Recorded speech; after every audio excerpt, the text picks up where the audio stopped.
अगर आप गौर करें कि हमने इस फंक्शन को जब बनाया है, तो इस फंक्शन के अंदर हमने मज़ीद मैटलैब के कुछ बिल्ट इन फंक्शंस का इस्तेमाल किया है। जैसे कि ये जो फंक्शन है रैंड, जो कि आपको रैंडम नंबर जनरेट करके देता है, तो ये मैटलैब का बिल्ट इन फंक्शन है। ठीक है, इसको हमने नहीं बनाया, ये मैटलैब ने ऑलरेडी हमें बना के दिया है।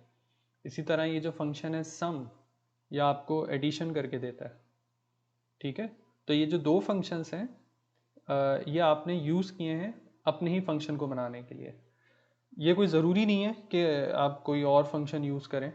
मतलब मैं जस्ट एक एग्जांपल दे रहा हूँ, क्योंकि मैं जो बताना चाह रहा हूँ वो ये कि जो बिल्ट इन फंक्शंस हमने यूज़ किए हैं, क्या हम इसकी जगह कोई और फंक्शन यूज़ कर सकते हैं जो कि हमने खुद बनाया? तो ऑफ कोर्स वो भी कर सकते हैं।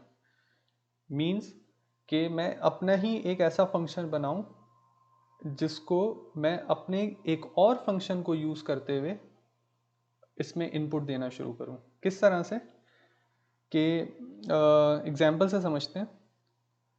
सबसे पहले तो इस एंड वर्ड को मिटा दें। ठीक है, और ये एंड लगाना कोई ज़रूरी नहीं है। जस्ट मैंने आपको इनिशियली बताया ताकि एक कंप्लीशन हो जाए, एक फंक्शन यहाँ स्टार्ट हुआ और यहाँ एंड हो गया, लेकिन ये ज़रूरी नहीं है। अच्छा, अब दूसरी चीज़ ये देखें कि आपने ये जो फंक्शन डिफाइन किया है, इसको एक डॉट एम फाइल के अंदर, यानी कि एक स्क्रिप्ट के अंदर आपने इसको डिफाइन किया है। और उस स्क्रिप्ट का जो नाम है, जो कि हमने पहले भी डिस्कस किया था, वो वही नाम है मायरैंड, जो कि आपके फंक्शन का नाम है। और ऐसा करना ज़रूरी है।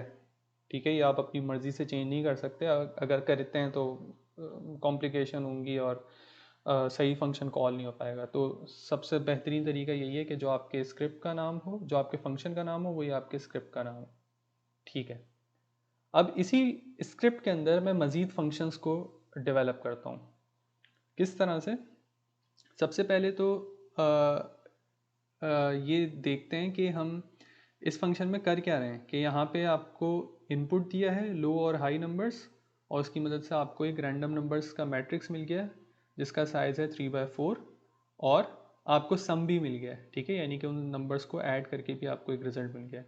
लेट सपोज अब ये जो समीशन है, ये मैं डायरेक्टली इस कमांड में नहीं करना चाह रहा। मैं चाह रहा हूँ उसके लिए एक और फंक्शन डेवलप करूँ। ठीक है, जो कि एक ट्रिवियल सी चीज़ है, लेकिन फिर भी just for the sake of teaching मैं आपको ये चीज़ समझा देता हूँ। किस तरह से? बिल्कुल फंक्शन का कीवर्ड उसी तरह से लिखा जाएगा जैसे कि हमने पहले यहाँ पे लिखा है। ठीक है, एक और फंक्शन हम डिफाइन कर रहे हैं, और ये फंक्शन अब कहलाएगा सब फंक्शन। ठीक है, सब फंक्शन, क्योंकि ये मज़ीद एक फंक्शन का ही हिस्सा है। और अब मैं इस फंक्शन को नाम दे देता हूँ, लेट्स से सम एलिमेंट्स। ठीक है, क्योंकि मैं किसी भी मैट्रिक्स के एलिमेंट्स को ऐड करने के लिए ये फंक्शन बना रहा हूँ, तो इसको मैंने नाम दे दिया सम एलिमेंट्स।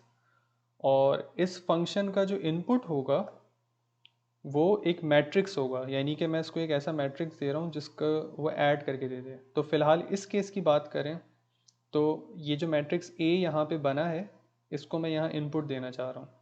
तो फिलहाल नाम तो कुछ भी आप दे सकते हैं, और अभी मैं इसको एक्सप्लेन कर देता हूँ मैंने नाम डिफरेंट क्यों रखा है, ताकि मैं एक चीज़ आपको समझा दूँ जो कि शायद आप पहले भी समझ चुके हैं, लेकिन फिर भी। और इस फंक्शन का जो आउटपुट होगा वो एक नंबर होगा। ठीक है, और फिलहाल मैं उस नंबर को एक नाम दे देता हूँ एस एस।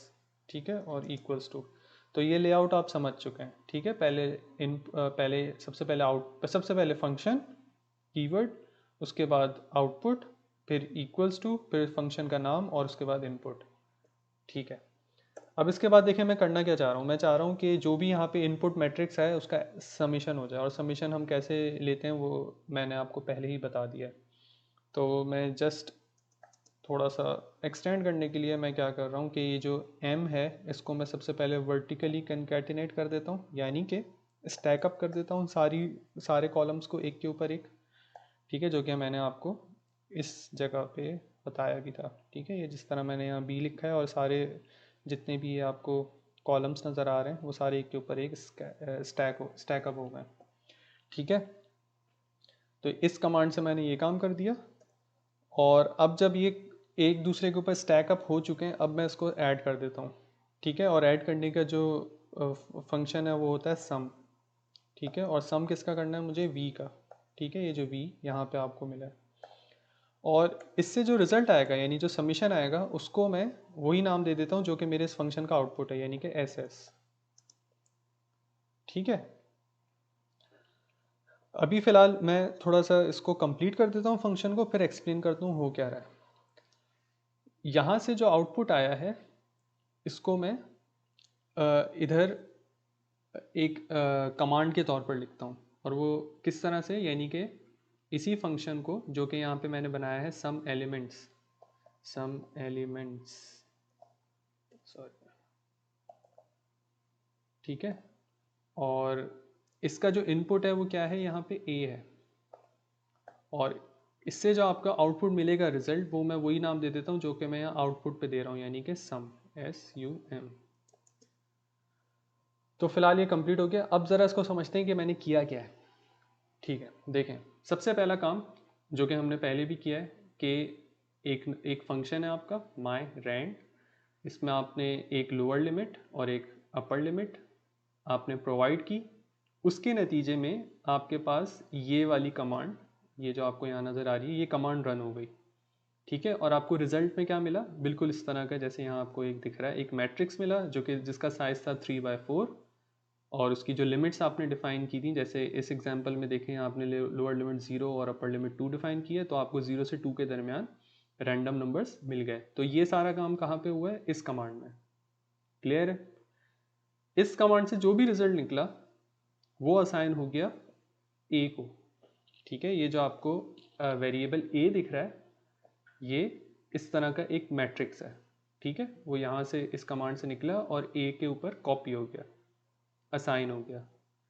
ठीक है, अब अगला काम क्या हुआ है, अगली जो कमांड रन हुई है, यानी कि सेकंड के बाद थर्ड लाइन पे जब ये आया है, तो इस ए को मैंने एक और फंक्शन में जो कि मैंने खुद बनाया है सम एलिमेंट्स, उसके अंदर मैंने इसको इनपुट दे दिया। अब जब मैंने सम एलिमेंट एक फंक्शन के अंदर मैंने ए को इनपुट दिया, तो अब आ जाएंगे हम जंप करके किस पे, इस फंक्शन पे, यानी कि जैसे यहाँ इनपुट दिया तो ये लाइन यहीं रुक गई और ये जंप करके आ गई इधर। तो जो फंक्शन है सम एलिमेंट, उसमें मैंने अलग नाम रखा है m। अच्छा, ये क्यों रखा है, आपको सिखाने के लिए कि यहाँ पे हो क्या रहा है। जैसे मैंने यहाँ पे नाम दिया a और इधर इसको लिखा सम एलिमेंट्स के बाद इनपुट के तौर पे, तो जितनी भी वैल्यूज़ a में थी, यानी इस तरह का एक सिमिलर मैट्रिक्स जो कि यहाँ पे आपको बनकर आया है, वो सारा मैट्रिक्स कॉपी हो गया m में। ठीक है, यानी कि इस फंक्शन का अब जो इनपुट है वो है m, वो a नहीं है, यानी a यहाँ पे ख़त्म हो गया। और इसके बारे में हम पहले भी डिस्कस कर चुके हैं कि ये जितने भी वेरिएबल्स होते हैं जो विद इन अ फंक्शन लिखे जाते हैं, वो कहलाते हैं लोकल वेरिएबल्स, यानी कि वो उसी फंक्शन में ही एग्जिस्ट करते हैं और उसी फंक्शन में ही ख़त्म हो जाते हैं, वो इससे बाहर नहीं निकलते। ठीक है, वो ग्लोबल वेरिएबल्स नहीं है। ग्लोबल वेरिएबल्स होते हैं जो हर जगह पे एग्जिस्ट करते हैं। ठीक है, ये हम पहले भी डिस्कस कर चुके हैं। तो ये a एक लोकल फंक्शन है, सॉरी एक लोकल वेरिएबल है, और ये a यहाँ से कॉपी होके m में चला गया, यानी कि एक और लोकल वेरिएबल में कॉपी हो गया। अब ये जो नया फंक्शन है यहाँ पे a एग्जिस्ट नहीं करता, वो a वहीं ख़त्म हो चुका है, लेकिन जो वैल्यूज़ आई हैं वो a से निकल के m में कॉपी हो चुकी हैं। अब जब अगली कमांड रन होगी तो इस m को, मैंने ये जो राउंड ब्रैकेट्स के दरमियान कॉलन लगाने का मतलब समझाया था, जो कि यहाँ नीचे भी आपको दिख रहा है, तो यहाँ पे वर्टिकल कैटिनेशन हो गई है, यानी कि सारे कॉलम्स एक दूसरे पे स्टैकअप हो गए, और जब स्टैकअप हो गए तो वो वैल्यूज असाइन हो गई v को, यानी कि इस तरह की एक सिमिलर कॉलम वेक्टर वो असाइन हो गया v को।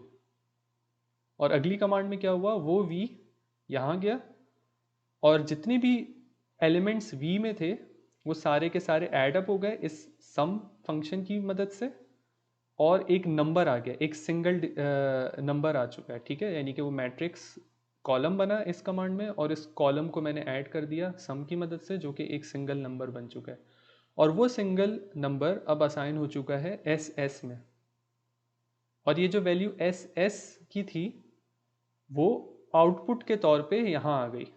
ठीक है, यानी कि सम एलिमेंट्स का जो आउटपुट है वो यहाँ आ गया एक नंबर।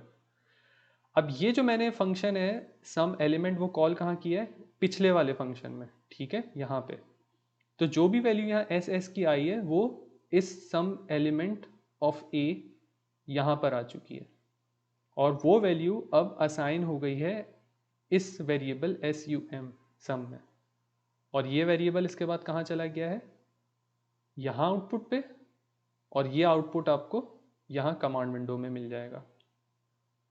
ठीक है, एक बार इसको रिपीट कर लेते हैं तेजी से एग्जाम्पल के साथ।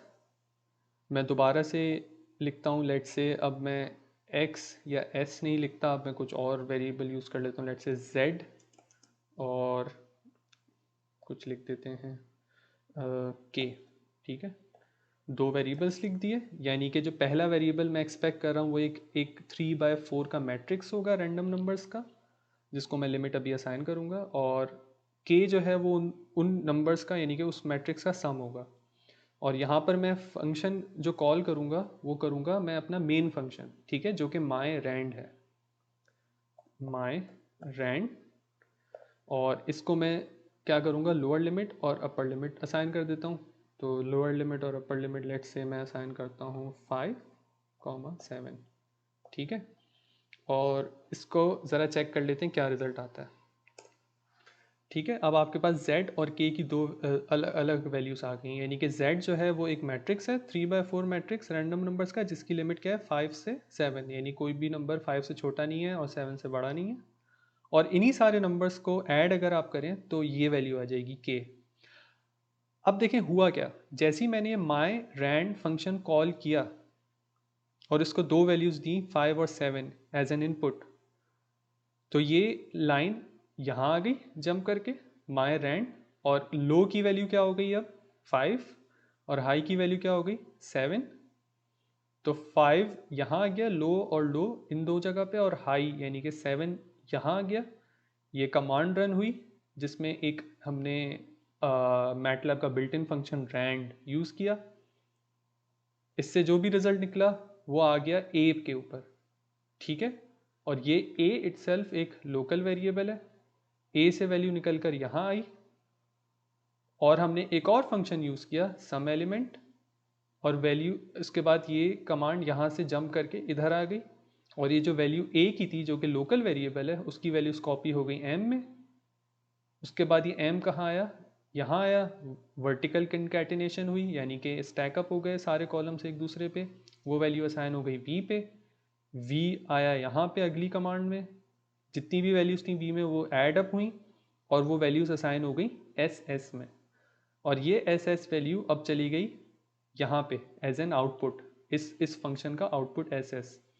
और ये फंक्शन इटसेल्फ हमने कहाँ पे कॉल किया, पिछले वाले फंक्शन में यहाँ पे, तो जो भी वैल्यू एस एस की थी वो कहाँ आ गई इस फंक्शन की जगह पे, और अब ये वैल्यू वैल्यू असाइन हो गई एस यू एम सम के ऊपर इस वेरिएबल में।